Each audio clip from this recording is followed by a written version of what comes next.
I hear it. Woo! Oh, yeah. The music is almost non-existent. It's hard to dance when the music is not loud. But it is enough for Joe to dance. Yeah. I can kind of hear Always. it. Ah! Yay!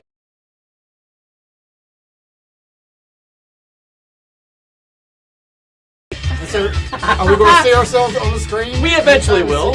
Yes. I'm harassing my teen children behind the scenes, working the camera. Child labor at its best. I'm seeking office in China, so thought I would get in practice. So. Oh! I probably just offended a whole body of people. Sorry. All my Chinese audience just tuned out. No, they didn't. No, they didn't. Well, who am I kidding? They don't get this show anyway. They can't get it. Capitalism at its best. You're filtered, sir.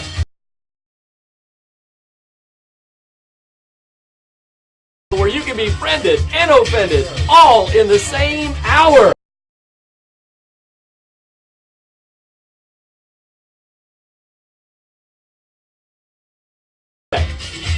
Now, this is a crazy formula that I have devised, and it's the length of time in any given conversation where there's a disagreement, the time it takes to go from 0 to you're a Nazi, and I will now punch you in the face and go outside and set fire to your car. Well, we've come up with a solution here on the show. It's wine! Glorious, beautiful wine! Glorious. Glorious! What are we drinking today? And today, we're drinking a delicious Malbec, a 2014 Malbec. You were serious about that. I thought it was going to be something else. You said Malbec. Yes! Yeah! From Mendoza, Argentina, the capital of Argentina. You're welcome. The capital of wines. So Really? we're going to be enjoying some delicious, tasty wine. And I'm hearing myself through another phone and being distracted. You say it here and it comes out over there on one Yes. of theirs. Right. Yeah. You can't blame me this week. You've Yeah, got I to know. down. It wasn't Gotta Steve turn the this volume time. I turned that I wasn't sucker going to say off. anything because I wanted him to think it was the voices in his head. Right. For a while, I was They're rolling with coming to that. take me away. Oh no! You know it is. For a while, I was rolling with that. I'm like, it's the voices in my head again. So anyway, yes, we're going to be drinking a delicious Malbec. It's called Catina from Mendoza, Argentina. And at the end of the show, we're going to rate this wine, and you will want to make sure to follow us on Instagram. Look up the Wine No Wine Show on Instagram, because tomorrow morning, you'll get a picture of the wine, you'll get a rating of the wine, and a description of what we thought about it. So that's the only place that it will exist. So if you want to know about the wine, that's where you hop over and find it. So make sure you follow us on that. We're also on YouTube. And I put cool material up there on YouTube. Again, just look for the Wine No Wine Show. You'll find us. We have an artist edition show that happens every Thursday evening, and we have some amazing performances. If you didn't catch the performance last night, I haven't uploaded it yet. I've got to do all the editing and stuff that I do, which I normally do Saturday morning. There was 2 girls on last night that were freaking amazing. Amazing. After the show was over, Ashley, my daughter, she said, when you're done editing that video, let me know. I want it. Right? She's like, I would buy their material. 100% the same. Their harmonies were amazing. It was a rateable song. It could be on the radio right now just as it was last night. It was phenomenal. People don't appreciate how hard that is, too, because in this live. environment, it's so dry in here. I mean, it's good acoustics because it keeps the echo down. Yes. But, boy, it also highlights any little Little pitchiness flaw, or anything. yes. And their harmonies were just smoking. In fact, my wife said, she goes, are they sisters? Because they had their voices were so similar in how they blended. It was amazing. So anyway, make sure you subscribe to the YouTube channel over there. We have really cool individual artist performances there, and we have just the songs edited out from the show, so you can watch just the artist that's been on the show. And I will tell you, we've got some big name artists that we're going to be interviewing, live interviews. I'm starting to share that because it's a legit deal now, and it's been agreed on and all that stuff. It's legit when you say it's legit. Like it's a done deal. The artist has agreed, and that sort of thing. So we're going to start interviewing. Some cards we have to play close to the vest. Right, exactly. I was pretty excited. Got to work on that delivery. We got to say, it's good. Tune in. He's got Yes. me peaked. I'm interested. It'll be there, and that is only going to exist on our YouTube channel. So make sure you subscribe to the YouTube channel. All right, so I'm going to start pouring this delicious wine.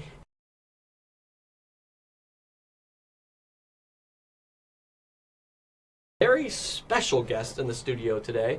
In that the Wine No Wine show has sold out. We are now capitalists. Full on capitalism, baby. Yay! Go capitalism. All right.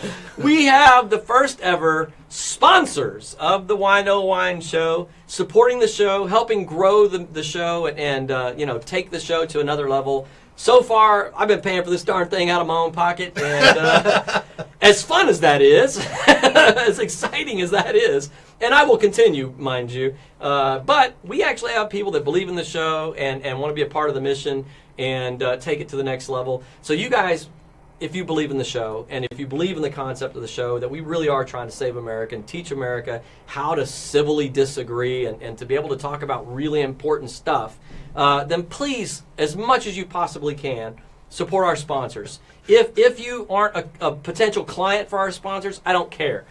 Promote them. Talk about them. Share the show and make sure you give the sponsors some love so that they see some value, monetarily in supporting the show. So, with all that said, I've rambled for a while. I'm going to pour the wine. We'll turn it over to our two sponsors to introduce themselves and tell us about, their organizations and what they're wanting to promote. We'll go around and let everybody introduce, and then I'm going to come back and we're going to talk about the topic. And today's topic is a lot of fun. It's a juicy one. It's a juicy one. Juicy. All right, guys, think about this, and you start preparing to chime in, because here's the deal.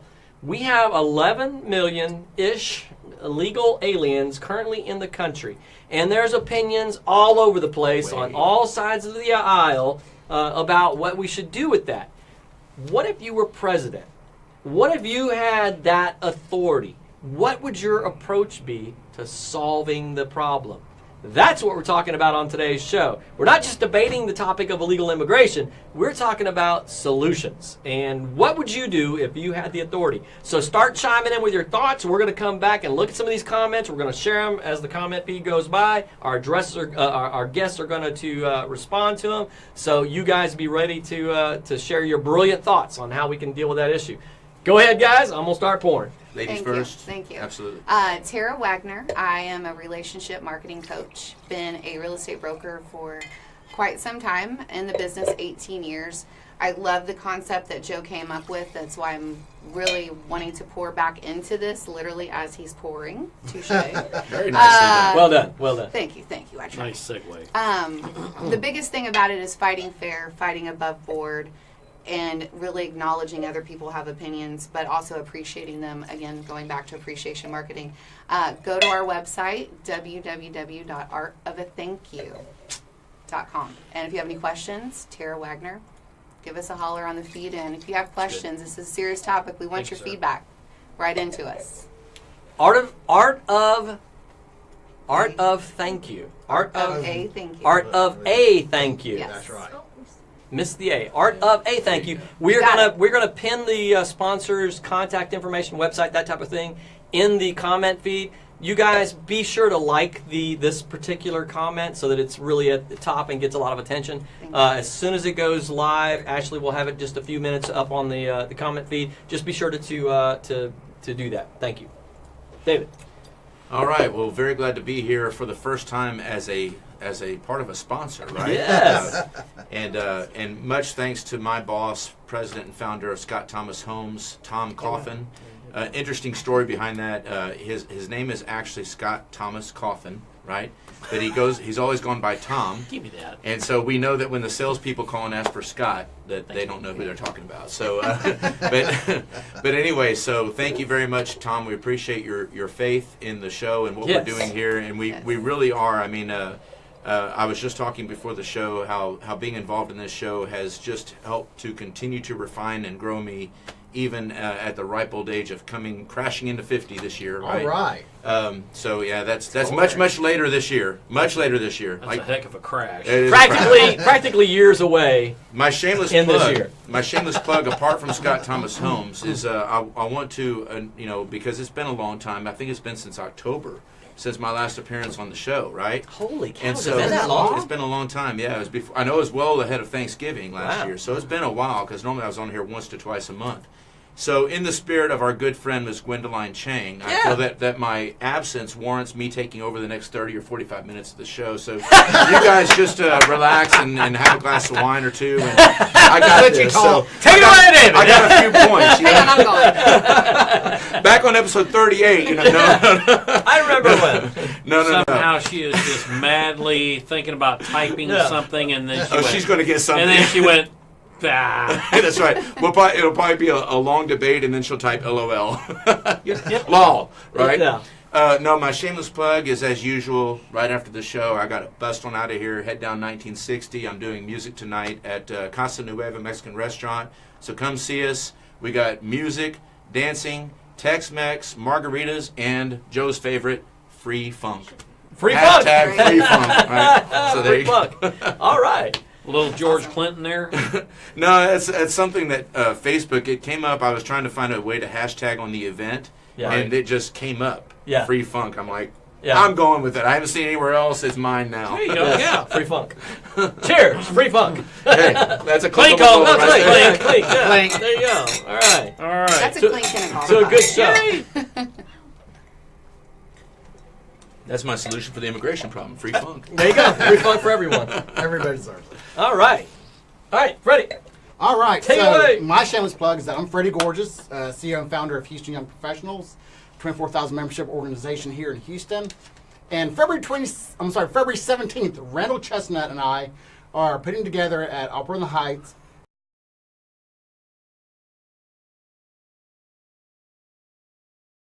Randall's taking over Facebook. I'm taking over LinkedIn. And if you want to learn more information about it, just go to influencerplaybook.com. Comment, share it. It's not for everybody. It's for those that wants to really take their marketing to the next level. So, and again, Freddie Goerges, check out influencerplaybook.com. I like that. Love it. Game changer. It is a game It is. changer, absolutely. Game changer. Social selling without being salesy, and relationship selling through right. thank you cards. That's right. That's right. Team, high five on that one. That was good. All right. All right, your Steve, turn. go ahead. Oh, okay. It's the calm before the storm, I felt like. I mean, it's like a- we I just haven't left you even memorized gotten there, yet. huh? Well, hello again. My name is Steve Williams, and I guess you might say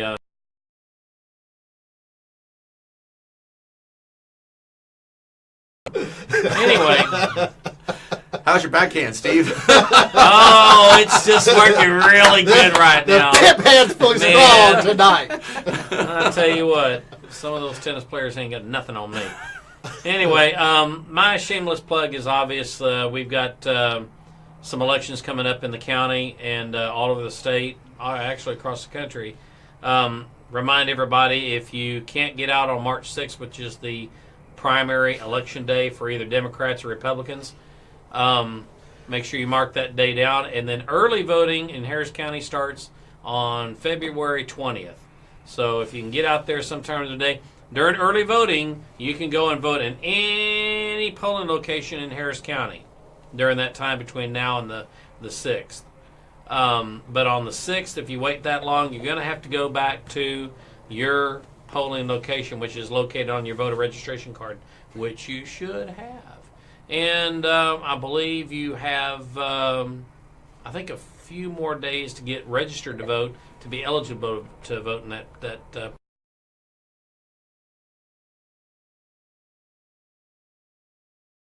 any complaints out of people say, I don't like what's going on, I don't like this. You know what? If you don't get out there and vote, as far as I'm concerned, you just wasted an opportunity to exercise what is still a substantial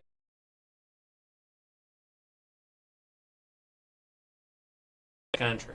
So get out there and Great Boom. qualifier and segue into the topics. Yeah. Yeah, there you go. very good.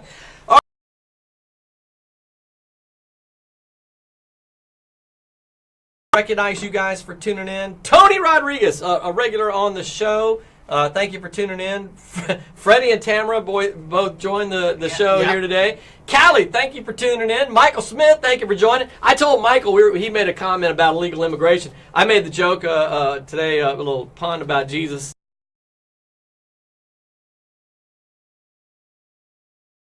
You just had to work that in, didn't you? Yes. And obviously all of his disciples, we know they were on a budget because they all just drove around and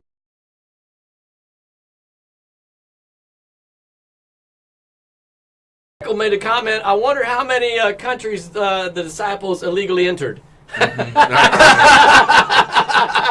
Hey, real quick, I want to point out a friend of mine real quick. Amy Shields here. Very nice to see you again. That's an old friend. We got to know each other when I was involved as MC for various projects with the Breast Cancer Charities of America.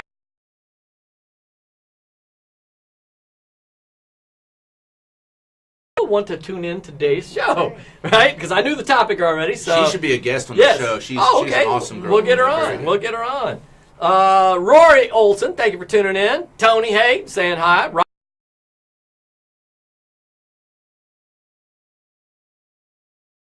Talked about this, Robert. Here's the thing. All right, so that's a great statement, right? It's easy to make that a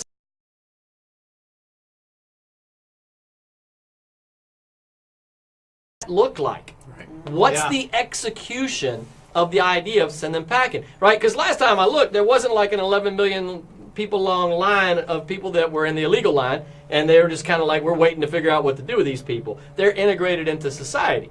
So how do you find them? How do you actually, what manpower is going to do the booting and sending them out?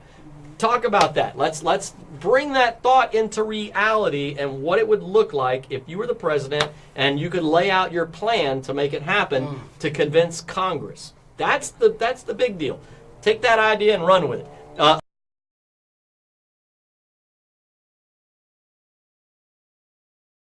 Said thanks for being a part of the show. Callie said, hey all, looking forward to the show. Callie, you heard the thing I just told Rob.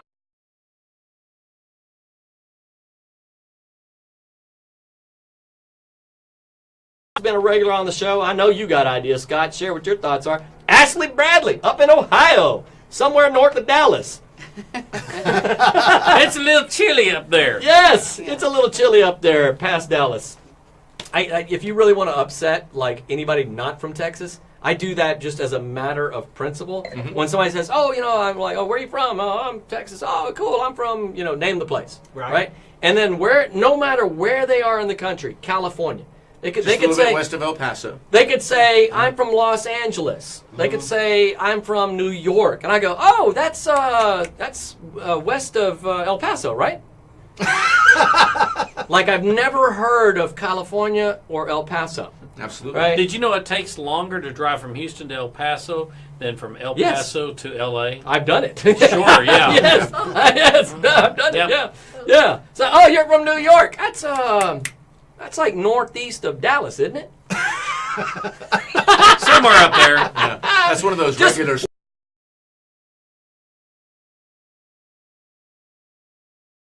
expressions. It's priceless. That's one of those states on the short bus, is what it is. Yeah. I was over there. It's good we're stuff. gonna have a meeting now. Ashley Bradley's a regular in the comment feed, and I love this gal. She's like our consummate Googler. If I ask her to look up something or somebody to find me a fact, she'll hop on it and get Ashley, out there. look up New York. Where's that at on the map? I think you had it. It's pretty much northeast. Northeast of of Dallas. Nacogdoches. Right. Yeah, Nacogdoches. That would be even better. I don't know. Yeah. Jessica Mitchner-Frost. This gal runs a great operation at Huntington Learning Center out in the Woodlands. Awesome. Yeah, phenomenal gal. Roby Choppa. Roby.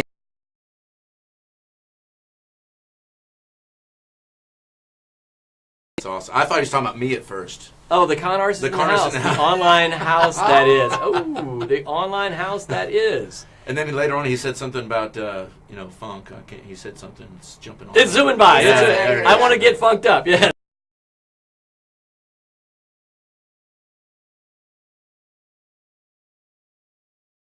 Got to keep Steve in line. Callie said, excited to be watching the show. Denise, thanks for tuning in. Randall's joined us.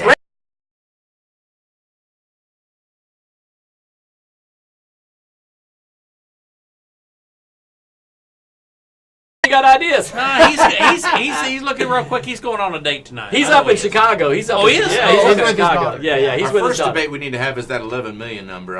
Yeah, Steve and I agree that's very low ball. Listen, I agree too. That's Okay. just the number they float out there. All right. So, 'Cause it's like Zoe, 45 thanks for tuning. million. Sydney Johnson. Sydney is an elite audience member here.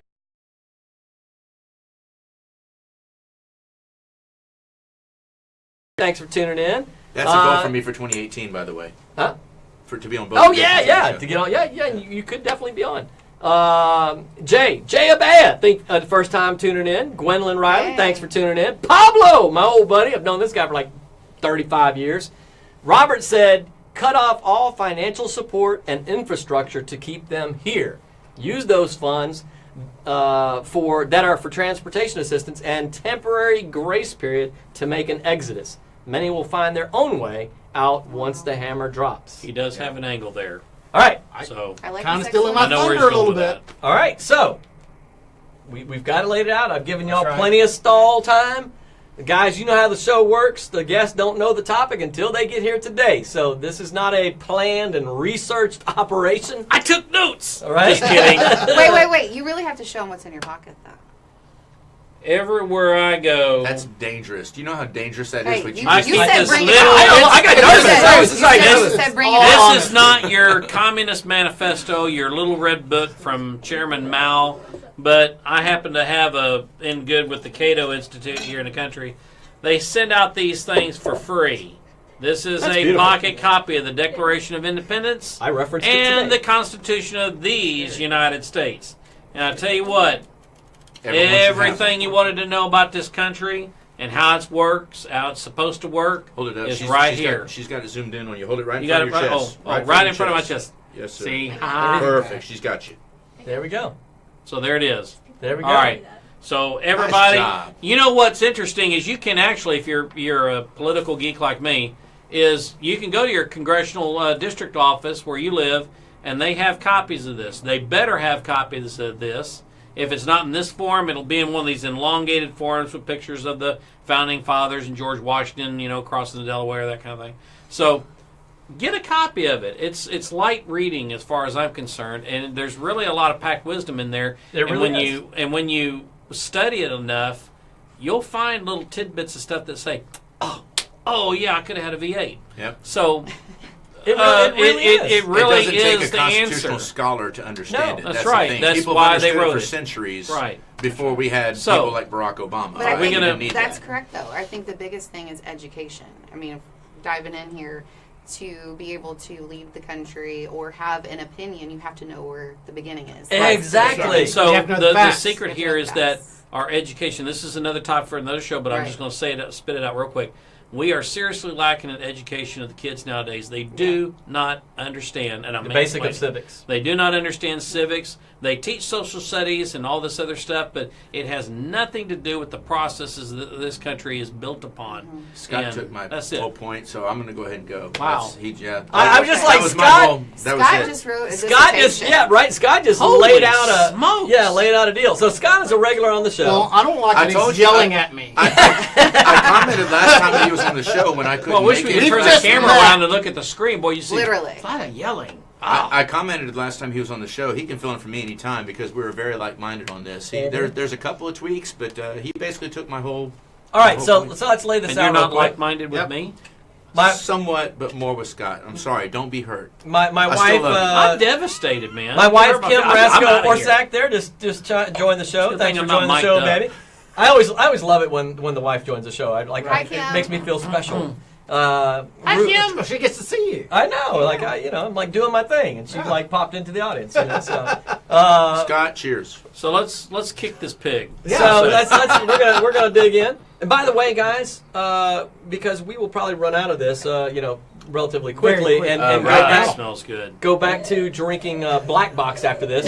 So, what I like to tell the guest is we are going to rate this at the end of the show. So kind of take a sip. to share for everybody. Yeah, exactly. Kind of take a Steve? sip now. Get in your mind, 1 to 5 star, 5 being Sir, best. no, I'm good. Thank you. Start dialing in a rating. Aren't you supposed to roll it? And Oh yeah, there's all that You- formal you- stuff. you You know. just turn swirl it it. up. You That's- swirl it.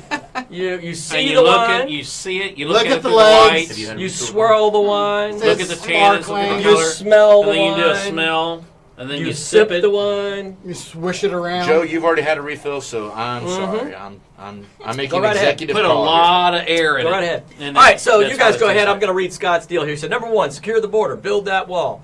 Number 2, ship everyone here illegally back home as you interact with them normally. Show me your papers. No. Listen, Oh, yeah, hold that's on. going to go over Listen real to the well. rest of the point. Listen to what he said. He said Yeah. criminals, right? Then those here most recently and work back to those who have been here longest. And I'll go into more So- detail on that because he's got a great point there. So if you stop someone and they don't have a driver's license, whatever else, now I've got to check this person out. So you have normal interactions, right? Sure. You have normal interactions. So from there, fix birthright citizenship abuse. The whole anchor baby thing, people hate that term, but that's what it is. Well, it's a total distortion of the It's Constitution. a total distortion of what the original intent was of that. So we can discuss that. I'm just going to put this right here on the table. So Right. if anybody wants to reference it. We can Move go right to the point. merit-based policy. Scott, define that more. Move to merit-based policy. Yeah, I know what you're define talking that, about. Scott. Yeah, I believe I know what Yeah. you're talking about, Yeah, but yeah, just to be clear, so I'm not putting words into your mouth and your argument there. Clarify that more. Number 6, require civics and English education as part of the deal.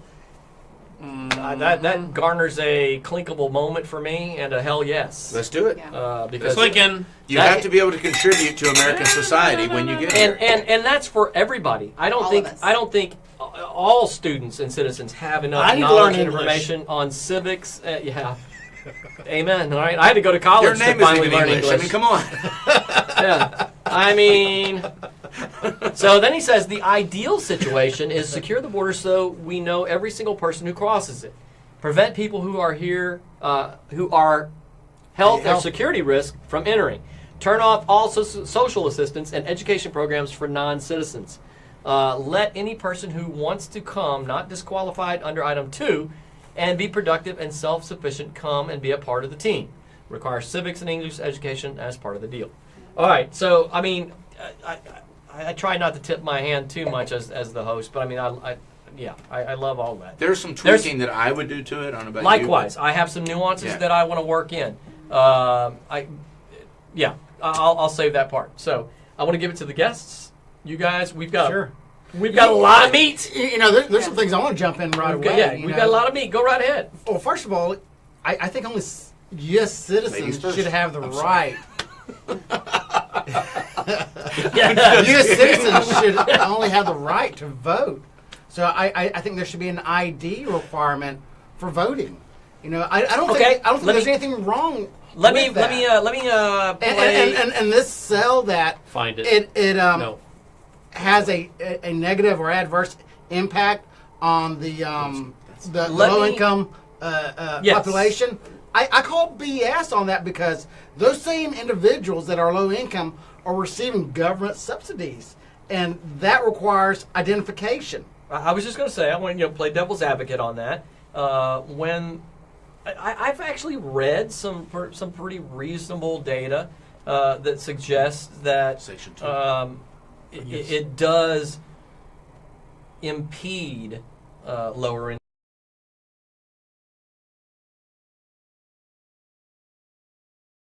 And are those individuals, what are their voting patterns and behavior and statistics?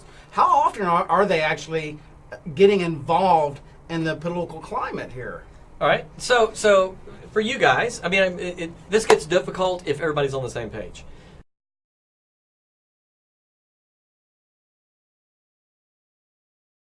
You feel like requiring a voter ID is, I hate to use the word discriminatory, but that it creates a hurdle. What is so discriminatory Hold on, about hang on, let me finish.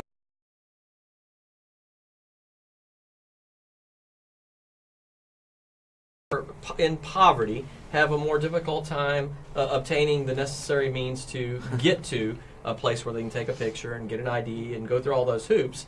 That for a person that is economically better off, who isn't as difficult or isn't as troubled by making those kind of arrangements. If there's a lot of genuine data that supports that, which I've seen stuff on both sides of the fence, that suggests that it is an extra impedance to people who are in poverty, and then that those people typically vote a specific way. That side of the aisle is saying you're just doing this to cause more of a problem for voters on our side of the aisle. Right. So I don't necessarily believe that, but I'm asking for those who do. What are the statistics of those individuals fighting for the right to vote to begin with? You know, are they trying to defend a body of audience that don't have a typical pattern of voting anyways?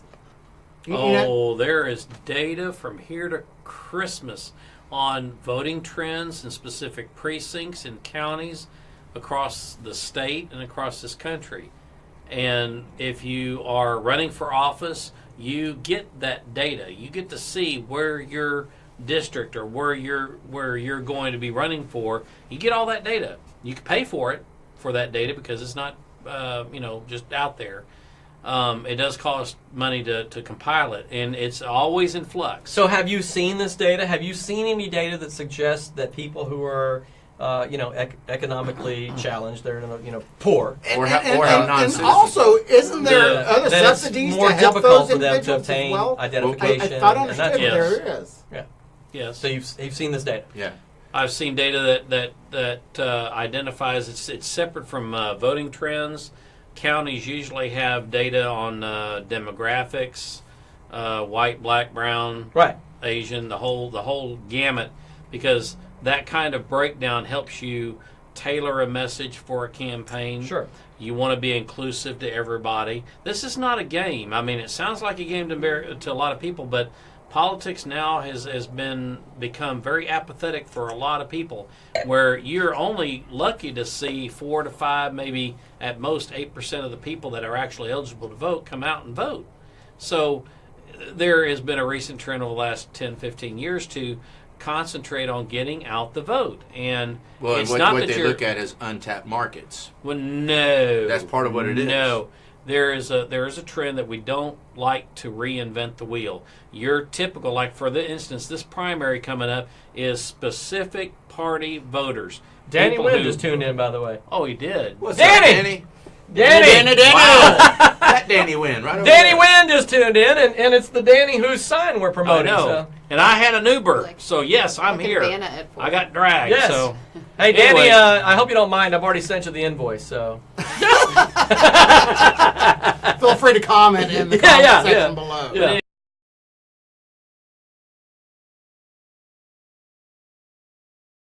touched several times, and the party primaries are for specific Republican and Democrat voters. Independents can swing both ways. They're not really. See, something so here, that's- Mary Groh said people in many remote areas do not have access to obtaining an ID due to transportation challenges, not public available, limited hours of service at local DMV, age of the seniors. That's Well, I what they. think that goes back to voting. But I call big crybaby. Every That's what I call single them. That's right. function. Well, listen, If it's important Time enough for you to out, vote, time out. then I've you'll got get- important you'll enough. get I've that got done. the important answer enough, for the you'll do it. whole.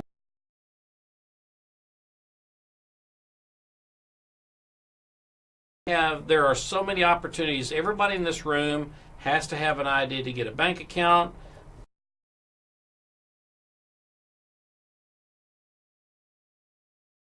And it's state issued, okay? So there's not really a lot of shenanigans.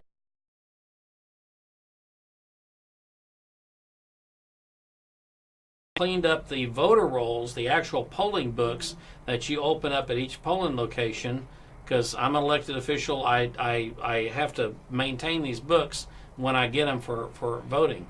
And so, you know,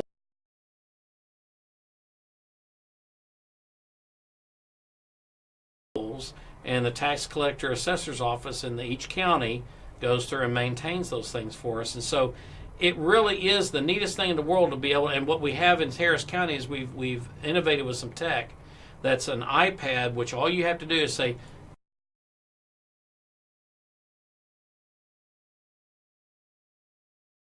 it's going to scan it, and it's going to have your information in less than a quarter of a second. I will know everything I need to know about you to vote. Yeah.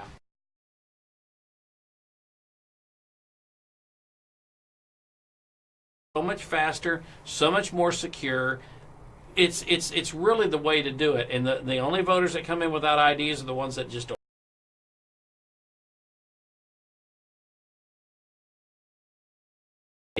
NASA, I think anything pretty much I had the list. There's about 6.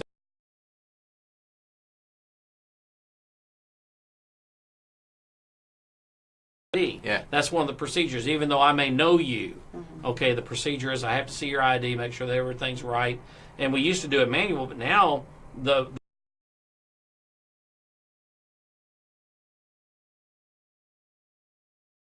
actually get tallied extremely fast at the end of the night. So there's no doubt what happens. So Okay.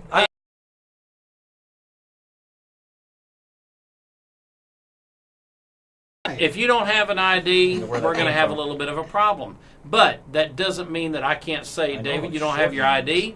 Yeah. You can't vote. No, you will vote in my precinct.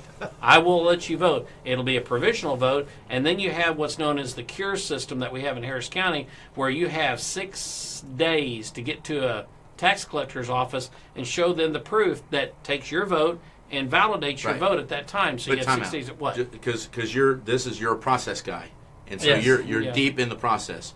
Back to the principle of the conversation. Yes. This is where I have a big beef. And again, we are very like-minded. I mean, I'm not, my statement earlier about how alike and I, Scott, are, we're all in the same camp. And to be honest, if I had to share a battle position with anybody, there'd be you, Scott, Joe, there'd be quite a few people that we would all be at the same position on the battlefront, But there's nuances, and one of the big beefs I have with the GOP is that the principle of the rule of law has given way to narrative.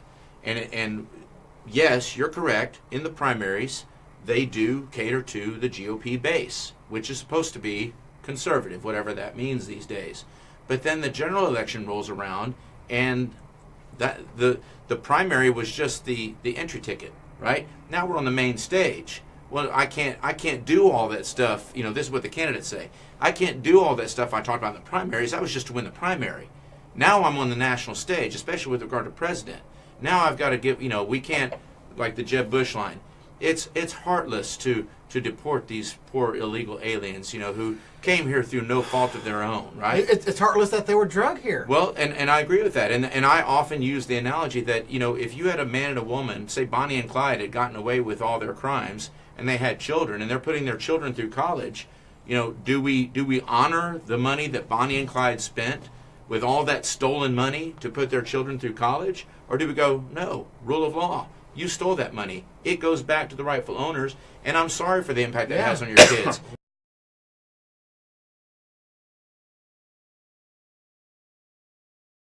Two things. I'm going to read a comment because it's a dissenting view. Right. And then I want to give Tara here a moment to speak because she's been totally silent. What about Quiet. Tamara? No. Yeah. Okay. Well, I just feel like we Tamara's got been a running little, with the show. A little off track. yeah, a little off track. I feel I like we agree. kind of Yeah, missed we need the to come point. back Like we over went that. to I the agree. process first. We really need to stay like if you were president.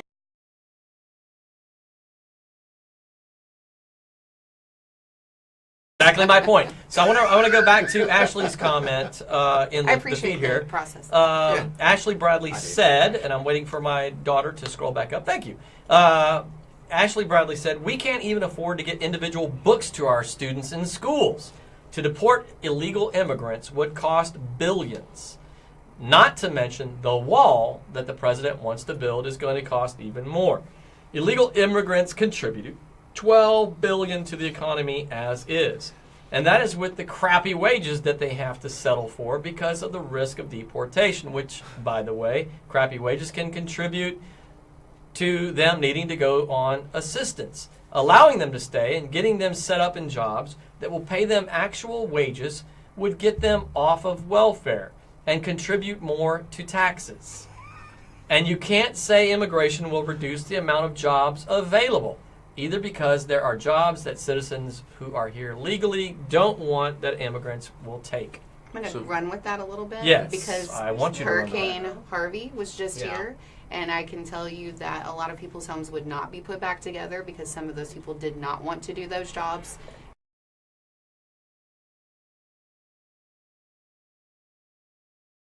agree with with Yeah. one of our co-sponsors, No, that's right? okay. But That's okay. but that whole thing Hey, That's about the y'all pay point. to be here, about man. the I'm jobs telling you. That's the point. well, right, the jobs Americans won't do. Look, Americans Well, will or do choose any not job. to. No, hold on. Okay. Americans will do any job, and one of the key fallback positions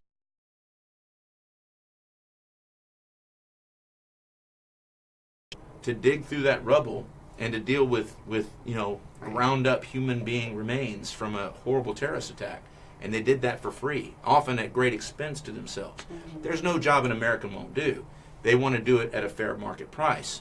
The problem with illegal immigration, going back to this comment, is that they're not settling for low wages. Those wages are gold to them from where they're coming from. That's right. Right? I totally agree. So that's the thing, is that what they can settle for low wages. It's not really settling to them. They're making an abundance of riches. It's incredibly low wages for us, and that's why. And I'm saying that as a home builder. Yeah.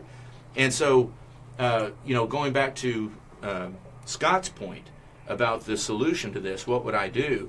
Her point about who was that made the last point? I'm sorry, I'm Ashley forgetting Bradley. names. Ashley, okay.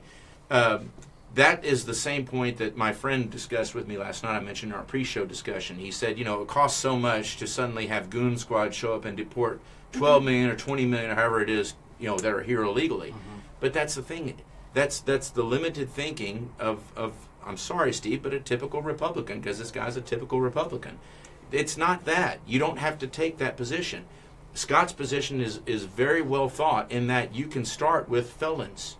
And then as that net gets where our infrastructure can handle that, you can cast that net out wider. Drunk driving. How many police officers have we had killed in the state of Texas in the last 4 years by illegal aliens driving drunk? For sure. Too many. Right? I mean, that's just police officers, not to One mention is I want to families. hear from Murad too. Right. Hey, Murad. Well, hold on. Let me wrap Yeah, up go this ahead. point because the point is it doesn't have to happen all at once. You can have a system where because here's the other thing, and I'm not one to give credit to Donald Trump for anything, but his mere election caused a lot of self-deportation to take place That's because right. of what people perceived Well, and how his out of position fear, was right? being right. Just because of how his position was being reported, right? Yeah. Not even that he's done anything. He's been a president a year, and there's no It's all wall. about positioning. Right, but because of the rhetoric, they left, right? Right. So the point is that if you really implement policies and have a true leader like Reagan, who didn't have to speak loudly, he just spoke because you knew when he said something, it was going to happen, right? Speak softly and carry a big stick. That's right. And so when you have somebody like that that's a true leader who then steps forward and says, here's what's going to happen, guys. If you're caught in the commission of a felony, you're going to pay the full price for that felony. Then on top of that, you're going to pay a price for being here illegally. You're going to be held without pay, you're not going to get the prison wages, and then you're going to be deported. And if you come back again, that penalty doubles or triples or whatever it is. But you have that system in place that you start casting that wider and wider net, people will start, there will be a critical mass where people will leave voluntarily who aren't here, Yeah. that I don't don't disagree. believe to be here. All right, so I want to chime in real quick. I'm just going to ask a question. Ashley Bradley. If you would, Ashley, I Googled this, so I know the information, but I want you to find it and then share it. Google, how many illegal immigrants are in federal penitentiary? Get that number. And then, on the heels of that, Google, what is the annual cost of housing a single prisoner? And then multiply those two numbers and post that, if you would, in the comment feed. It might also, I'm sorry, but it might also be worthwhile to note what percentage of the prison population is comprised of that. Certainly. Too. That might help too. There's actual other costs that are connected with it as well, because That's just one, yeah. If that prison body was immediately eliminated, how much would it reduce the cost of operations of prisons based on staffing and et cetera, that sort of thing. But just on the surface, I want this information because you'd posted several points that our guests are responding to, Ashley, and I appreciate your comments on this. And you one of the things that I'm keying in here is that you said they add $12 billion to the economy every year. That actually is a very, very... While the number may be true... Even if you give it that it is true. Right. So while it may be true on the surface, that they are adding There's to a the bigger economy cost than on the surface, what isn't being reported and what isn't being said is the cost. So this is one cost, very specifically, that I want you to look up and provide in the feed and get your thoughts on based on the information that you're about to find. Just right? one tie into that, real quick. 2006, there was an article, and of all places, Houston Chronicle, which I'm not a big fan of for obvious reasons, but even they can't dispute the numbers. Harris County taxpayers in 2006, I believe it was, paid $96 million in unpaid hospital bills accrued by illegal aliens used in the emergency room. That's just Houston. That's just As Harris the primary County. source of medical. That dwarfs the educational Time out. expense. Yeah, but wait, there's more. Okay. Yeah, you're right. There is because more. that is only my point, too. that's just one tiny sliver. What I'm saying is that is only what the Harris County taxpayers paid. There was also a federal sliver of that was paid, which brought the total of unpaid, and this is only in public hospitals in Harris County, right? Mm-hmm. Just in public hospitals alone, it was close to $200 million just in unpaid hospital bills from illegal aliens taking their children, they got a cold or whatever, and they go to the emergency room. Wait, can we turn the terminology illegal humans? No, they're illegal aliens by the rule of law. Yeah, I mean, it's they not, are aliens. I mean, it is just people get but does it change people get kind of what does it change? People will. I mean, hang and on. People get upset. Hang on. I'm half Mexican. My mom really? is. How dare you? She's got a green card. She's 80 years old. She's been here. Are you sure? Absolutely sure. Her mom walked from Mexico City to Los Angeles to clean houses. And it's a heck of a walk every morning. That's a heck of a walk. And you only do it one time, right? Every morning. But so I have a big heart and a sympathy to people that are here, whether it's by their choice or not by their choice. But I mean, a lot of the service that we offer, things that we pay for when we pay taxes, is for our U.S. citizens.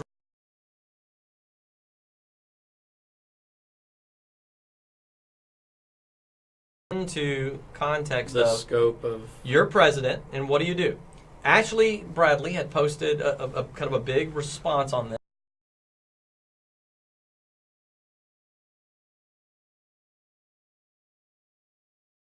Asking the question, and Ashley, I'll hope you're looking this up and you're going to post this for us.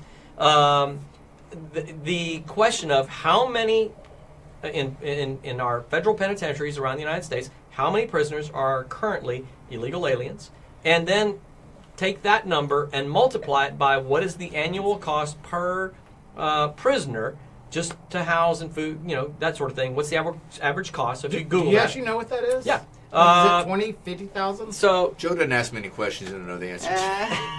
so I'm hoping she'll provide that number. it's about $65,000 to $68,000 a year. It's depending on the state. Yeah. Per person. Per At least prisoner. the Google information I found was 31,000 and some change per. Usually like the person. state of Texas.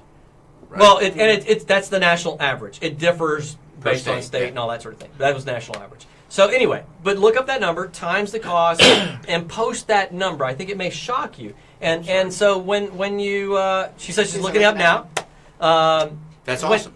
When you are fed the information by mainstream media that they add $12 billion a year to the economy, what that mainstream media, that number may be true, right? I'm going to give the I'm going to benefit. say the cost is more than what they contribute. Yes, But I wouldn't even argue the cost. What I'm saying is that $12 billion to the economy.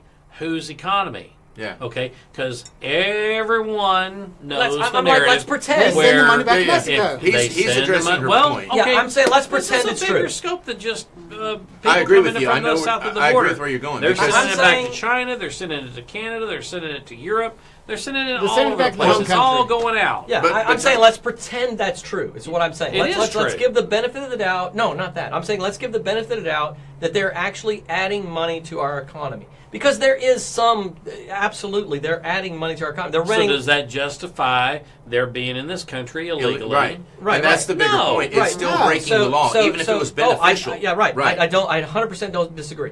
What I'm attempting to get someone who's making that argument to do is Fine. to look at that assertion and then dial back and say what is the actual cost. But here's the thing. But I agree. Stepping back. But to Steve's point, that I don't agree care with if that they were too. adding $10 billion. If it made us all better off, the fact of billion. the matter is, it's still doing people Right. out of jobs. It's still doing actual citizens out of jobs. And our country has a history. You know of what we citizens haven't first. said yet, though, what exactly we would do. So. Yes. Yeah, so we- I want I think I want to go everyone- back to Tara here. Let's go back to Tara. She Lay hasn't out your gotten to bullet respond. points. Everyone You're president, Tara. will agree President that Tara.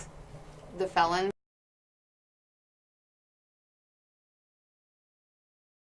Ask you this. Oh, that's Wait, easy. wait, no, for wait. any side. Let me ask you this, because I If think there's they some were given a difference. fair I think there's some difference process. here. Let me ask you this. Yes. Send the felons home.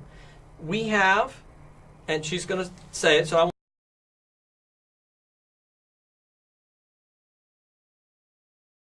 currently that are felons. Do you leave them there to serve out a term, or do you immediately deport them? Or invoice their country. Oh, I don't know. Good luck that with would be- that. Yeah, that's not going to happen. Yeah. that would be an interesting. Yeah, here's your bill. Yeah, that's not going to happen. I will tell you some. I think what are your that's- thoughts? Some I of think it's the- very evident. Some of the millennials that are in penitentiaries right now don't even know where they're from, though. So how would you invoice?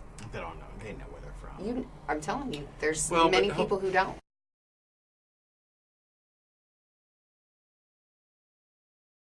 Post in a second. Okay. We have a large percentage of people currently taking up seats in federal penitentiary to the tune of $31,000 a year plus annual cost per person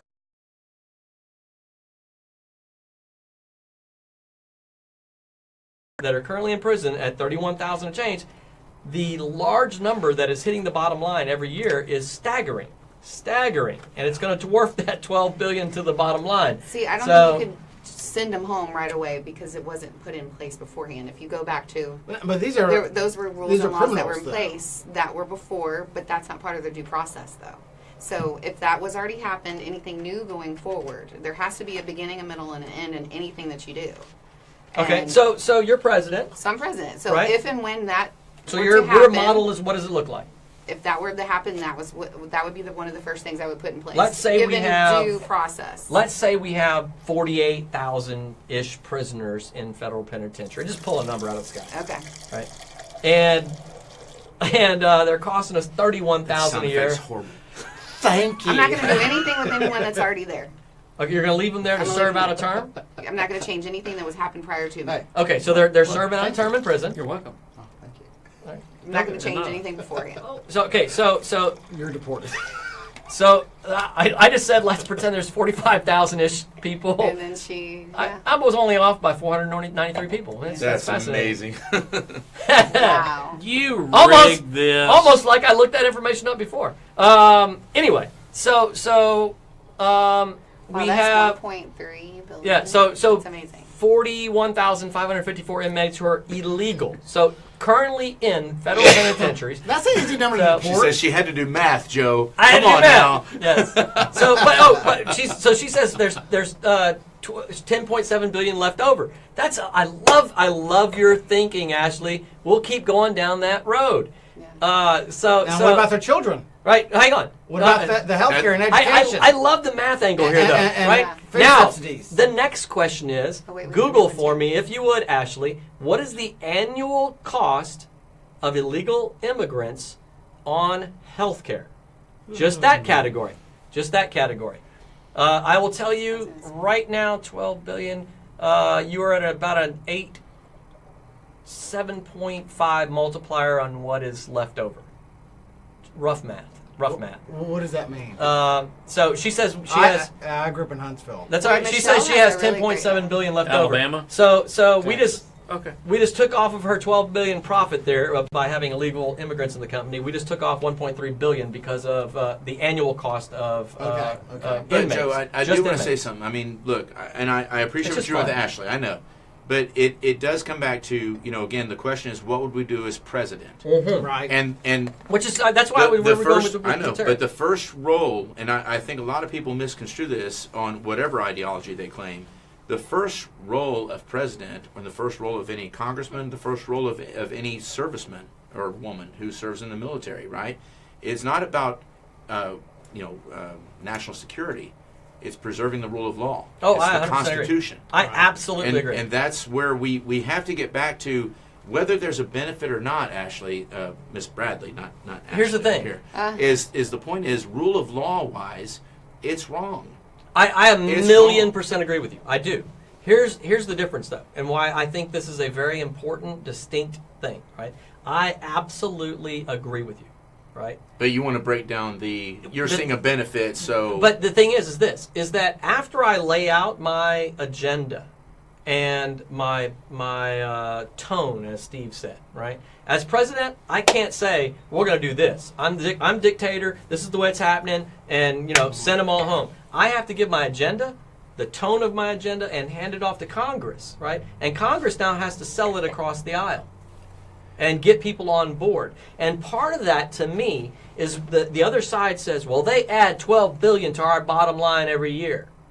And I have to be able to come back and say, What are they costing us? That's a great point. However, have you ever considered, and now we start breaking down the cost of prison, the cost of medical, the cost of education, right. That's like etc. saying we're okay on the Cost of debt housing. because we brought in this much revenue this year Right. without counting anything what was expended. Exactly in any right. category, And right? so we have to be informed enough to break down the defense of why we leave them here. In principle, it's the freaking law. We're a nation of laws. We either obey the laws or we don't.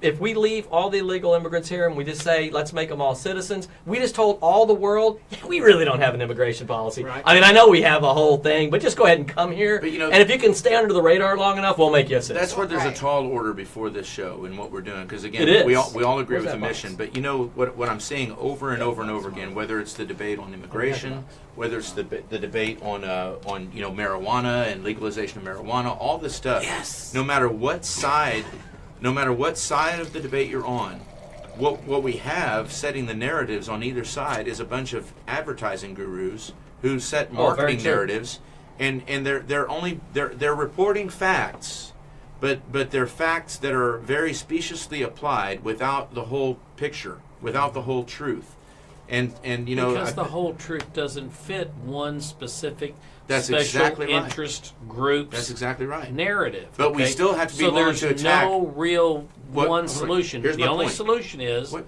the law. Right. That's it. Okay, but Nothing back off else. that for a The second. law What I'm doesn't saying is, discriminate. you Wow. can Let say each other that. finish. Let each other finish. Yeah, the law, Walking you're over each absolutely other. right. I agree with that. But what I'm saying is that for the law to take root, for the law to mean things to people, means that they have to be willing to go, hey, I understand this narrative furthers my agenda. I understand this narrative furthers my current position on the matter. But you've got to be willing to attack your own position. You've got to be willing to pick it apart. If you can knock it down, then I damn well guarantee you that there's 500 other people just immediately around you who can knock it down too. Yeah. And if your idea can be knocked down that easily, then it's not worth keeping. You've got to think through your own arguments. That's the big thing before this show is to get people to out of that. Quit digging in on position. Yeah. Be willing to accept the new information. And it's Right. what's funny is I was thinking about this today too.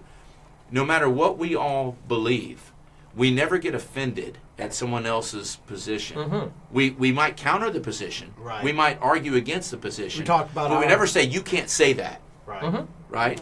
I love that. That's the culture we need to create. And that is absolutely the mission of the show. To me, taking what you just said and pairing with my strategy with Ashley here is to say, coming back with me and justifying why we should make them citizens because they're adding to our economy, they're providing a benefit, right? You hold that position, and I respect your right to hold that position, and I respect you enough to say, let's consider that position intelligently, logically, and reasonably. Yeah. Right. Yeah. You believe that they're adding $12 billion to the bottom line. I have counter information, so let's delve in it together. Let's go explore it and see if that really pans out. And if it doesn't pan out, are you willing to adjust your position? That's the question we have to ask. Well, that's not what we're needing to do here. What we need to do now is, now that everybody's had a hack at this, Yep. bullet points, our positions are fairly clear individually. So now what we do is we put the El Presidente hat on, and we come up and say, let's time it 3 minutes. I think it's 3 minutes per person here Sure. to give our solutions to address this issue. All right. And how would we? I'm going to tell you right now, What's the I end don't goal? have enough facts to put the Presidente hat on, but I can I tell think you you my do. opinion. Yeah, think yeah. you I mean, do. that's okay. Yeah, Yes. that's okay. By the way- Just tell us where you're at now. Michelle Fisher-Tinney, that is a friend of mine going all the way back to, I believe, elementary school, possibly even junior high school. Holy Yes. cow! Hey, And- good to see you, Michelle. And Michelle, some great comments. She said 90% of foreign nationals are illegal She's digging aliens you on the in the alien. federal prison system. Alien okay. is I've a seen government it. term, FY. Yeah, alien is a government term. Yeah, it's not an offensive term. It is just a distinction of classification. That's it. It really is. So we get I know through people get all upset of the about it, but it's- semantics, yeah. all of the positioning, all of the definitions. We all have our own narrative to fill. Yeah. So I believe you do have enough information to qualify yourself to put on the El Presidente hat and say, what would What are your bullet points? your My U.S. bullet president would points do? are making a law about felons. Not addressing anyone that's been prior to, but from one day going forward, that I'm not okay with that happening. They should go back to home. Secondly is, I don't want to fault the children that are here. That's a very strong thing for me.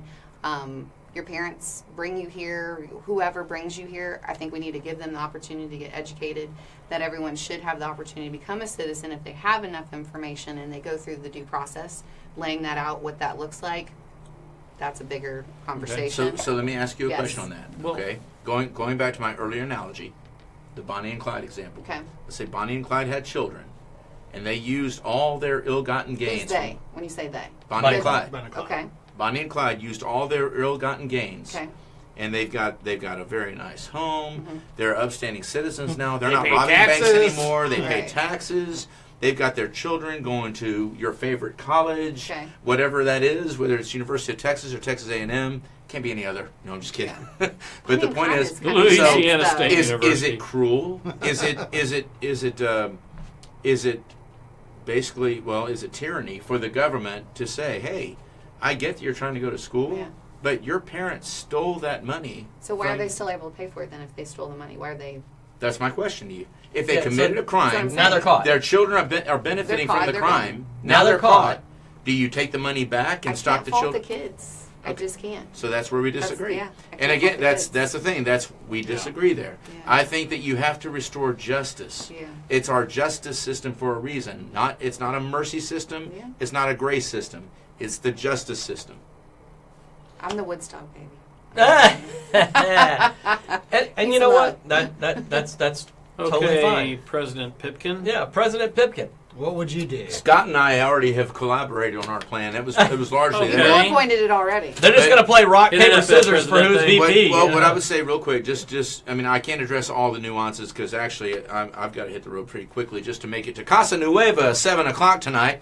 Shameless plug. Hashtag funk. But Hashtag free funk. but yeah, that was the thing is Free funk for all. I think as president, my agenda would be, of course, it has to get through the Congress. I get all that. I'm all for the balance of power. You know, that's the reason there's executive, judicial, Yeah. and legislative branch. But my agenda would be that we are going to prosecute that, but it's not going to be a bunch of brown shirts going around rounding up illegals going door to door saying, hey, you're here illegally, get out. I agree with the premise that you can't deport whether it's 11 million, 12 million, 20 million, 25 million, whatever it is. I agree with that premise. You can't deport all of them at once. You don't have to. And also, it would actually be good for the economy because over the long haul, if you have a process over years that you cast a wider and wider and wider net. Initially, I'm going to target felons. The first thing you have to do is you have to, and I agree with Scott, you have to secure the border. Yes. And this is one of my beefs with the Republicans and the Democrats. Neither are going to do it. We're already here in the Trump I That's administration. okay, you can say There that is 'cause no that's wall. what they're doing right now. Okay, we'll see. They're debating it right now. They're debating They're it. debating Yeah. it. We'll see what happens. That's my point. I'm still You tie waiting up to in the see. debate. You listen to speeches. I don't. When it happens, I'll believe it. That's where I am. Yeah, when I hate to start be seeing cynical. holes being dug in the ground and forms Right, set right. and a wall goes But up, but yes. that was supposed to be the 100-day agenda. We're now in the 370 It's not like something where you go days. doink doink and it's going to go Oh, up. agreed. No, it takes time. But the promise And from money. the Republicans, including Trump, was that it would happen in the first 100 days. When we're We closer are than now we over ever a year, have and been. they're debating it. Okay, that is what it is. But the other side Actually, is there's no debate. They're shutting down the government, which is okay. But the other side of that is that you have to give law enforcement of all stripes the ability to go, hey, I need to see your ID. I need to be able to see that you're a citizen. If I have a what's the word, probable cause to believe that you may not be, that's right. If I have probable cause to believe that you may be, and it's not targeting any one type of alien, No. it's all types of aliens. That's how New York did it. Terry stops. That's right. And that's how they turned it around. Terry stops have been deemed unconstitutional. No, I'm not talking about, no. Stop, time out. You got to listen to what I'm saying. It starts off when you catch people in the commission of a felony. Okay? Or a crime. No. Listen to what I'm saying. Felony. Okay. You can't just say any crime, because that's going to cause a big time burden on our immigration system to deport all those people. And I don't want to do a quick deportation, because what we're seeing, in fact, is if you deport them immediately, they come back immediately. Yeah. There is no system to stop them. So I want them to pay a penalty, not only for the crime they commit, but also for the fact that they are here illegally. You actually want them to go to prison. I want them to go to prison for the fact that they committed the crime of being here illegally, as well as whatever felony we caught them doing. If you start that, just starting there alone, I promise you will start having self-deportation. Yeah. Well, and I thought that my position was really right-wing. I'm telling you, this goes way beyond the narrative.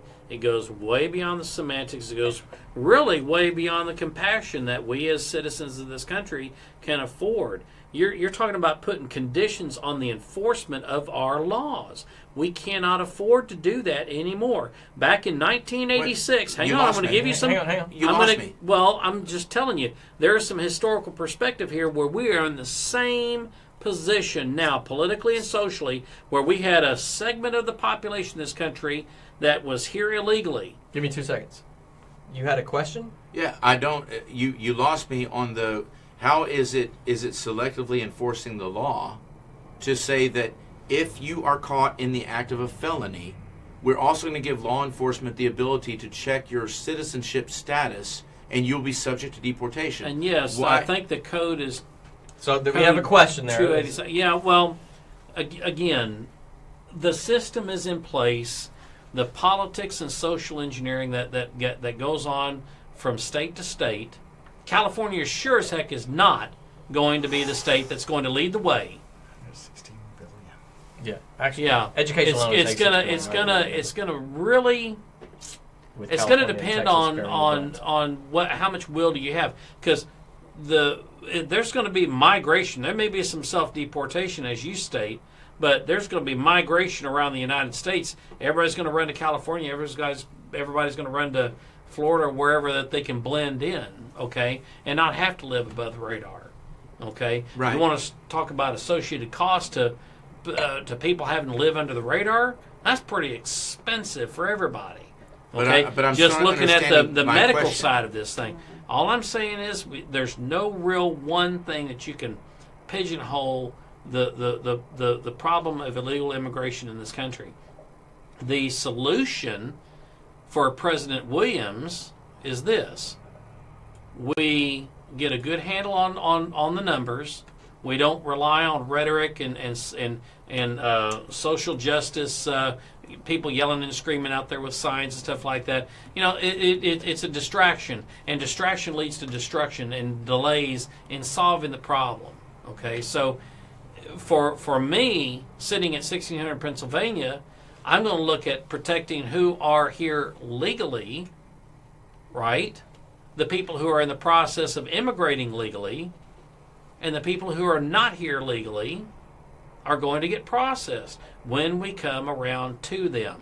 Okay, local law enforcement has charge over local laws and state law in their states, and if it is determined through their investigative processes, which the federal government has allowed some localities to qualify to enforce the federal side of this, is to make simply paperwork, phone call to the feds, come pick up so-and-so, and it's the feds' problem. There's nothing you've said so far that I disagree with, and you're a process guy, and I understand that. And what I'm saying is you cannot sit there and say, okay, what's good for some, we got to kind of look the other way on this one. But that's not happening.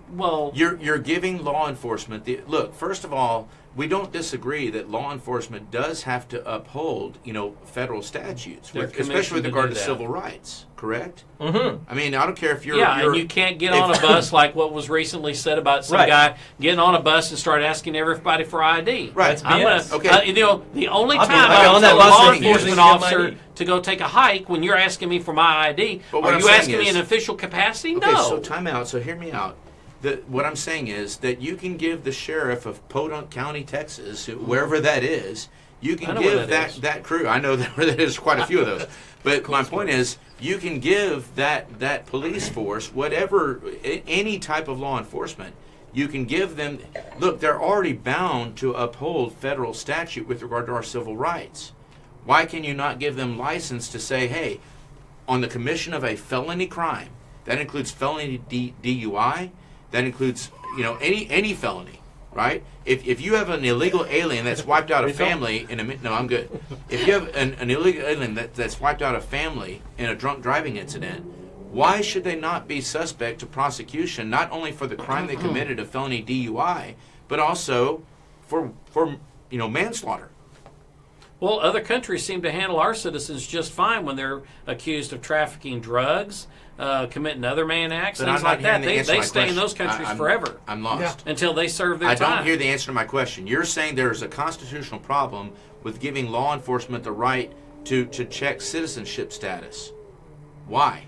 It's called illegal search and seizure. It's not illegal search and seizure. Read it. Did you right there. Did you commit a crime by Hang on. being here illegally? You just pointed out the statute to me in Hang that on. document that You did showed commit a crime that when you're here that they can't vote. I have a question Okay. No, they because can't. I am unclear, Steve. Sir. There are two cases, one in Texas with a jaywalker in Austin and one in Nevada, Las Vegas, Nevada, of individuals refusing to present ID when stopped for criminal activity. And this is, one was jaywalking and one was a routine traffic stop. And they refused to present ID. They were arrested, and then that was challenged all the way to the Supreme Court, both of those. the refusal of showing their ID to law enforcement? Yes. That's crime. Yeah, absolutely. If you're stopped under just suspicion of violation of a crime, the officer... No matter how any small it is. jaywalking. No matter how small it is. Literally, Wait, jaywalking. and just to elaborate on your question, I'm not trying to take the floor away. Just so what I'm saying is, in the commission of that crime, whatever crime we want to agree upon, the officer has a probable cause to believe that you may be someone that is not here legally. Now, what does that mean? If someone shows a valid Texas driver's license or whatever state they're a resident of, there's no probable cause there. No officer could justify, hey, if Joe shows me a valid state ID, I don't have any reason to believe that he's Do you not know a what the citizen. action of what probable cause generates when you're a commissioned law enforcement officer? When you see somebody do something kind of squirrely, your duty is to contact that person, contact David Pipkin. They don't know who But you you're are. missing the big piece of that well, whole thing, what's, Steve. what's the What's big the big picture? I'm kind of lost. Commission of a crime. They are committing a crime, and in addition to the commission of that crime, that law enforcement officer has probable cause to believe they may not be a citizen. So it's two things, not just the citizen aspect. Well, I think they have probable cause to verify who they are. Hang on. Right. That's right. That's part of the Listen, investigation. listen. Right. Let me finish asking the question. All right, it's been constitutionally argued to the United States Supreme Court twice, not once but twice, that the officer has the right to demand identification when a crime has been committed. And what's wrong with that? Right? Well, Nothing. listen What to is this wrong with point. that? Let him Nothing, finish, because right? we're. So, I I'm gotta pretty go. sure that if you're armed and you're Wrap robbing it a up. bank, you're not going to say, "Oh, my bad. Here, let me show you who I am." He's not going to do that. He's going to start shooting at the cop. Well, and he's in which gonna case he has try to to get away with until it. he's He has arrested. the ability to Until shoot he's back arrested. with Yeah. lethal force. Yeah. Regardless, I'm talking about jaywalking and a traffic stop. Those are two instances. Pretty benign. Right. This is, As- this is a lawful request. as benign as it gets, and that's almost like the point, right? So they committed a crime. The officer stopped them with reasonable suspicion of that crime, jaywalking and a traffic stop, and demanded identification. The Supreme Court upheld it. Now, I will say it was a 5-4 decision. on both of those instances. So it was not a. It was. Because It we're was an activist of the Supreme Court. right, right. but yeah. Because of an act of the Supreme Court. But nevertheless, it was upheld to the United States Supreme Court not once but twice. So now, in that process, we have the demand from law enforcement to see identification. Right. If in that process, to work my way back around now to David's question, back to you. If in that process the person either refuses or What are they hiding? right, or in the process, the hiding part doesn't matter, right? Does matter. Listen, Don't either get they lost in the weeds. Listen to this question. either they present ID or they don't, right? The motive at this point doesn't even matter. It's ancillary to the whole thing, right? If they don't have identification, right, and the officer now has reason to suspect that the person has both committed a crime, has refused ID, and also reason to believe that they are not a citizen of the United States, what would be at that point, what would be the officers, because I'm taking it from felon to moving beyond felon, I'm saying from any traffic stop, there was Whatever, legal detainment. Even the most minute, right? Legal detainment. They have had just cause for legal detainment, which has already been argued to the Supreme Court that they have the right to demand ID. You don't have ID. On top of now, I can arrest you. It's already been established, Supreme Court. Why is it any kind of a hurdle at that point to say, I cannot even understand what you're saying to me. It's obviously you're speaking a different language. I suspect that you may not be a citizen, right? Or if you can't prove. It's not just one set of facts. It's that you have no ID. I already have the legal right to arrest you. I already have the legal right to arrest you. It's what they call the totality of the situation, the compounding of what some may even the Ninth Circuit would say something like this, circumstantial evidence that I don't think that I don't really believe that you're David Pipkin. Right. So I'm going to hook you up. We're going to take you downtown. We're going to process you. We're going to find out who you are. Okay, but that's not in itself as a crime. What you're doing is you've just set the wheels in motion for an investigation. Agreed. And a cop in this state is allowed to come up to you in official business, either traffic stop, jaywalking. They see you walking down the street because they had intelligence at their brief says, hey, we're looking for a white male, goatee, Tall, beard, something that looks like you. They're going to make extremely contact attractive, with you. bald man. They're going to say, excuse me, sir. Tall. I'm not bald yet. They're You were talking about you? They're going to stop you. Best. And they're going to be very Some would say nice. And hot. they're going to ask you, who are you? And you're going to produce an ID and you're going to establish your identification. Sure. That is the lawful thing to do. Whether or not you think it's constitutional, I would argue with that. If I knew what they were looking for and they started jacking me up because they think I'm in this country illegally, then what I'll do is I'll show them my ID and then I'm going to say, am I free to go? Yeah. Because you are free to ask that but question. That's you as a U.S. citizen who knows your rights as a U.S. citizen. That's right. Someone who is not a U.S. citizen and doesn't know their rights as a U.S. citizen. But wouldn't ask those questions. I walked two interesting paths. We haven't had a chance for everybody to say what would they do as president yet. I didn't even get to finish, but that's okay. I'm cool. Well, and all right, so things go. He's got to take off. I think he already kind of expressed what he would do as president. I did. Right? I mean, you got between me and Scott, we're good. I walk two paths on this in that I definitely have a strong libertarian streak in saying I am not a fan of police authoritarian states at all. I don't trust government as far as I can throw them. Well, you look at the FBI now, right? And yeah, exactly. So I mean, there's so many reasons not to trust government, right? So I'm not going to give up my rights at all, right? But if there's a legitimate reason to stop me and request my ID, we got you speeding, whatever. Jaywalking is kind of extreme, but that's still I did break a rule, right? Got you. But nevertheless, they have the opportunity to ask for identification. Good. So I want to give Tara. Did you kind of express? I was going to say it's kind of you two guys. We'll wrap up with you two guys. I'm going to to go real quick. Well, hold on. Time out. I got to make my graceful exit. Somewhat, okay. So bye. Okay. 4.75. Hang on, 4.75. It and got better and better as I drank it, and thank you. all right, Glad to be Ashley, back quickly again. jump up because I don't want to. I've had 2 shows where I've missed pictures. Oh yeah, we got to get. We're gonna take a pictures. picture. Yeah, that's You right. guys Yeah, we bear got- with yeah. us. Hi. We'll finish up here shortly. But I missed photos. I want to get a photo Yes. of all of us. If you act like you're fawning over me, I my can't wife have won't Joey mind. stand It's taller okay. than me. So I gotta stand up. Yes. It's the dual sponsors. Welcome right? to the Whine No Whine Show. I wanted to make sure I got sponsored pictures. Click. I know we got this wire up here. Everybody's up. Kimchi. He'll crop that out. Kimchi. Good. Okay. All right. All right. Great job, everybody. Good all right. job. And Very I wanna- glad to see everybody. I want to again. recognize my friend Michelle Barrett over there. Her and I have been Yes. friends since college. So, hey Michelle, We thanks need for more joining than us. an hour or 2 to Yes, get we over do. this. This There's is a a part heavy-duty topic. Yeah, this is a heavy-duty So, topic. I don't ahead. know about Tara's Good night, lineage, but I come from the first generation. My mom's Norwegian? from Mexico City, and Swedish. married my father. Sarah Oslo. Got here through the legal Lost to the process. Has a green card. She has dual citizenship. So I have a lot of sympathy for the dreamers and the DACAs, and I understand that. But I understand that we're a nation of laws as well. And first of all, I don't think we're doing someone a great service for allowing them to continue to not having identification. I mean, that's not doing them any service whatsoever.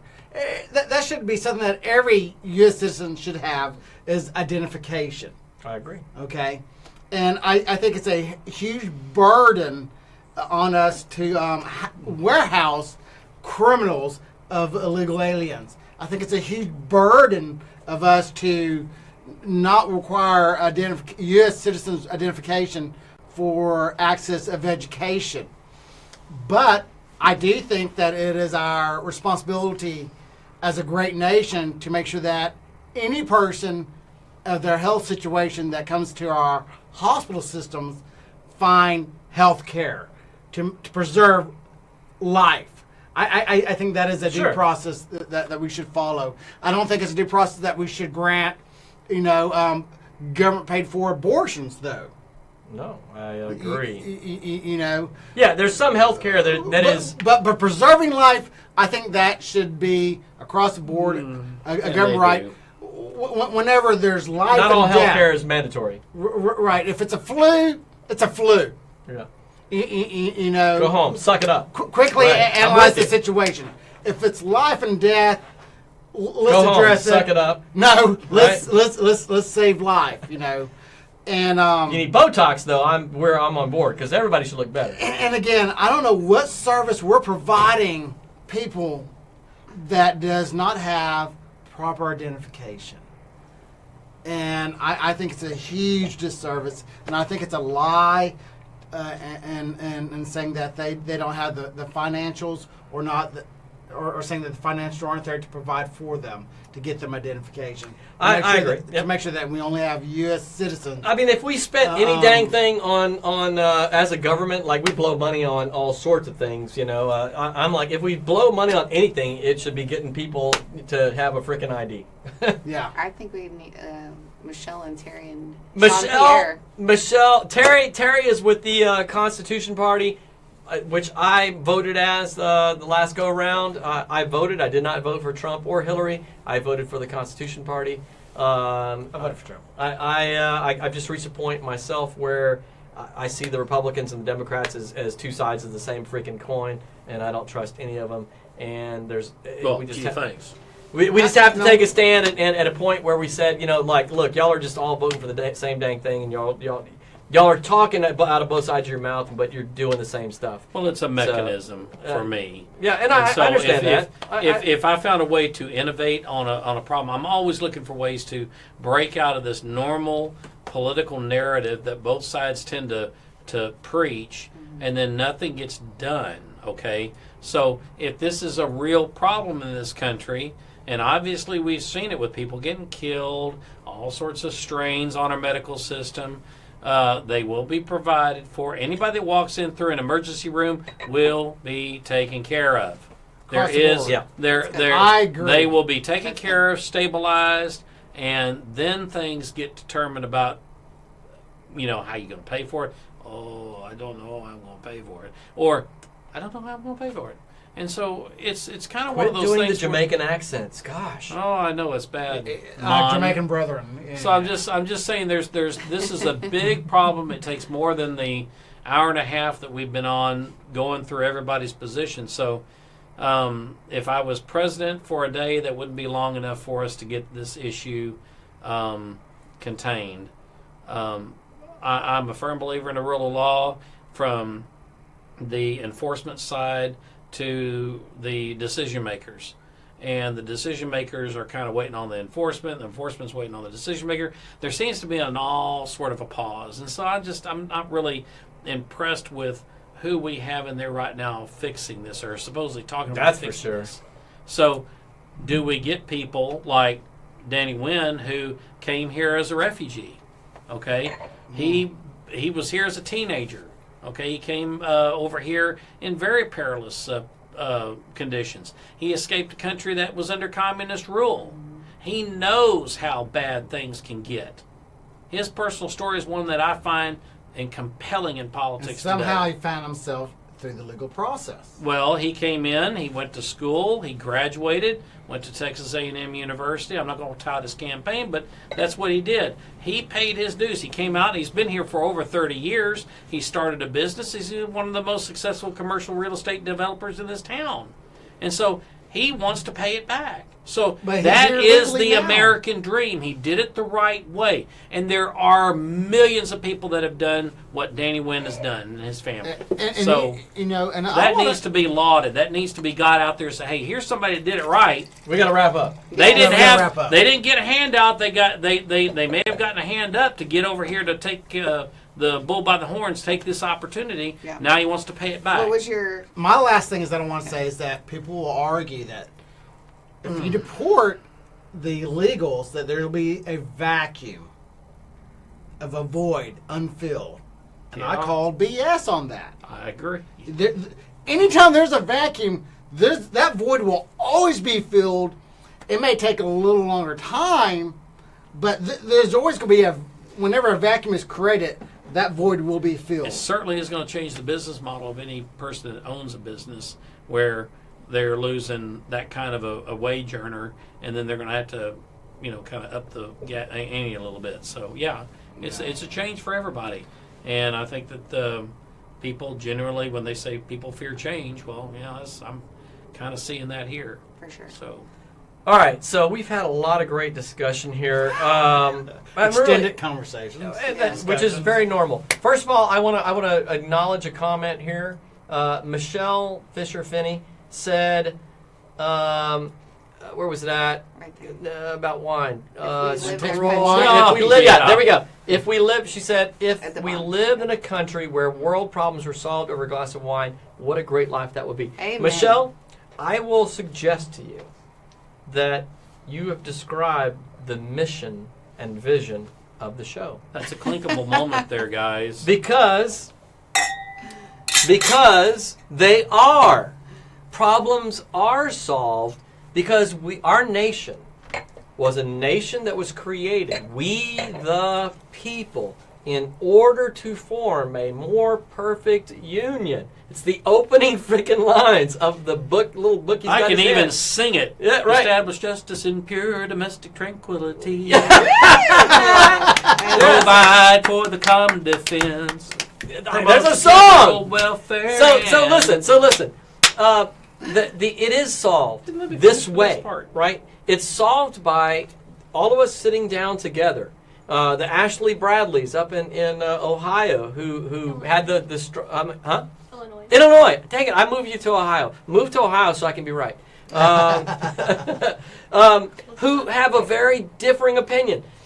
She's sitting on the other side of the fence, from most of us Texans and all this sort of thing, because we're down here dealing with the issue on the front line. Our education costs, our medical costs, all that stuff are through the roof because we're on the border and we're number 2 only to frickin' California. We're bearing the expenses. After they're here for a while, they move up there and give you cheap labor. You get all the brownie points for it after we took care of them and healed them up and educated them. right? So it's definitely regionally motivated, right? We have different feelings about it because we're right here on the border, on the front line, facing the issue. It's our law enforcement officers who are killed by the gang members who crossed the line, right? So it's all about us sitting down together as a group and hashing this out civilly together. And we, the people, form the freaking union, right? We, over a glass of wine, we can sit down together and come to an agreement and say, I get your point. That's valid. That's a valid point. I see that. Let's compromise on that, right? On this, I can't compromise. This is a hard point. We've got to stand on this and debate it through until we get to a point where we can say, okay, we've got an action plan. Let's move forward. And any politician who isn't on board, kick them freaking out of office. They're on our dime. Yeah. Right?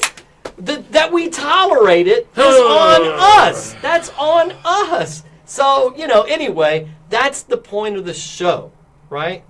That's the point of the show. That's the mission of the show. I'm going to wrap up with this. I didn't say Joe's president, right? I get to do this as host. I'll do this. I changed my position a little bit. I'm still going back and forth, and I'm still open on this. I've done a lot of research on it. There would be a huge economic cost, I believe. I've studied a lot of data on this to simply deport everybody, right? There would be a huge economic cost. And not to just that, there's a human aspect for me where there are children who are born here and they've been here. That's all they've known for the last 15, 20 years of their life, and their parents broke the law, right? And now we're like, okay, they get to stay, even though I don't agree with that law. That's not the way the law was supposed to be interpreted. But now we're going to deport parents, and they're left here. They're a 15-year-old. What the heck are they going to do? And now that creates another burden on the state. So there's all these sorts of issues. So for me, I was in the middle ground. If you don't have a job, right? First of all, felons in prison. I'm not with David. No. I'm not paying a nickel for you to be here. You're out. You got to go. You're out. You're out. You're gone. And this is predicated on, there's a beginning point. Before any of this stuff happens, there's a beginning point. First of all, we secure our border. I'm not a big fan of walls. Ask the Germans how they felt about walls, right? Walls keep you in as much as they keep you out. Again, this is the guy who doesn't trust government even a little, right? So I'm more about, let's use drones, let's use technology, let's put more law enforcement down there, etc. But I'm not a big fan of a wall. I'm open to debate on that point, but nevertheless, let's secure our freaking border, right? Let's not make it an open sieve that people just go back and forth as all willy-nilly, right? So that's the first part. Second part is, let's get real about enforcing the law on the books. If you employ somebody who's illegal, first one, you get a massive freaking fine. A massive fine. You can barely stay in business type fine, right? Yeah. Second fine, I just shut you down. You're not in business anymore. Gotta go. Right? So now I take away jobs. That's a big motivation for people to come over here. It's employment, right? So I shut that down, right? That's gone. Cannot be in school unless you have legal parents. This is the first caveat. Legal parents or parents with work permission, right? Work permits. And that's a big part of my solution here, right? You have to have a work permit. So you cannot be educated, you can't get health care or otherwise unless it's critical care like life-saving care. You can't go in for an abortion or that kind of stuff, not life-threatening stuff, right? Life-threatening stuff or otherwise, beyond that, you don't get medical care. So no education, no medical care, no government services if you don't have a parent with a work permit. Right? Right. All that stuff has to be in place first. We get that in place. Now, when I send the felons back across the border, they don't get to come back. All right, so that addresses... Says who? Huh? No, I'm saying if all that other stuff, we're enforcing our border and all that stuff, right? Okay. So it's much more difficult, at least, for them to come across. Because I agree with David, it's a sieve. If we send a felon back, he just killed 3 people, let's deport him, he's back 3 months from now. Right? It's ridiculous. You have to protect the borders. Right. So that's why I'm saying it has to be in place first. Once that's in place first, now all the federal pen people gone immediately. You're out of here. See you later. I've just saved $1.3 billion a year. Right. On the education system, I saved $86 billion a year. Right. Now we go. So now on the what do I do about the people who are here? All the people who are here who presently have a job, who are gainfully employed, get a work permit, and they have 1 year to obtain citizenship. They have to be in the citizenship process, period. Right? You have to be able to present the facts that you are in the process of citizenship. All right? If you aren't gainfully employed, 6 months. 6 months to get a job. Past 6 months, you're out. Now it's the thing where if you're stopped for any reason. You know, that's kind of an oxymoron. I mean, how do they get a job when they're not a U.S. citizen? Right, they have 6 months to be gainfully employed. So no, but the employer will be penalized. No. I'm saying if the person they have 6 months. No, I'm with you. Right. As long as they apply, as long as within that 6 months, exactly. An application process of right. So they have to be in that 6 month window. Okay. So if I come check you out and you're like, well, I've got 3 people here who are in the citizenship process, because as soon as you're gainfully employed, your next step is to be in the citizenship process. Yeah. So day 1 you're employed. Day 2 you better have a freaking application presented to be a citizen, right? As an employer, you've had somebody who's been employed for 3 months and they're not yet in the citizen program? Sorry, massive freaking fine. So now the employer and the 6 month person has a major motivation to make sure they're in the citizenship process. All right? So we've secured our borders. We've given work permits, so now we're collecting taxes on those people. Legitimately, that's being paid into our system and not going back across the border, all that stuff. And they're working towards citizenship. That's my solution. All right, so there we go. Insane. Drop mic. All right. I think that concludes our show that's a long for the way night. for that mic to fall. My wife says, "Is this the after show?" Your wife is ready for you to come home. Because she's downstairs waiting on the kids. So cue the music. We are going to be out of here. Rate the wine. Yes, rate the wine. He said 4.75. 4.75. On a scale of 1 to 5 grapes. Yes, 1 to 5 grapes. Okay. Here's your deal. Dang it, sorry. There you go. Okay. 1 to 5 grapes. How do you rate the wine? There you go. All right, guys. Today we drank a Malbec. We drank a Malbec from Mendoza, Argentina, called Catina. It's a 2014 Malbec. I'll dig up some information on it Saturday morning. I'll post a picture of this bottle on the Instagram page. That's where you will find it. And then we will provide the rating and let you know what we thought about it. So, David gave it a 4.75, pretty high rating. I'm at a 4. At a 4. All right. Go ahead, Freddie. Go ahead. You know, I'm at a 5. I really enjoyed the wine. You know, it Wow. kind of got the conversation going, you know, a little bit, and it's got me a little loopy right now. It's what we call the truth serum. Yes. It's the truth serum. In vino veritas, as they say. In vino veritas. So you're a Ching, 5, ching. she's a 4, I'm a 4, I'm a solid 4. Solid 4. Yes. Cue the music.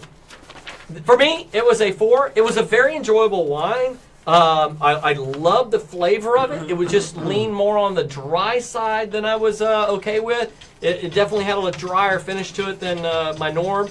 But again, very Great, solid very wine. good. Yeah, very, very, very Not as solid wine. full-bodied as I would have liked, but Yeah. very good, very tasty. So there you have it. All right, guys, thank you for tuning in to another edition of the Wine No Wine Show. We will be back next week, Thursday at 7 p.m. for the Artist Edition and 5 p.m. for the original edition of the show. If you'd like to be a guest on the show, hit me up in inbox, message the page. Be sure to like and follow the page.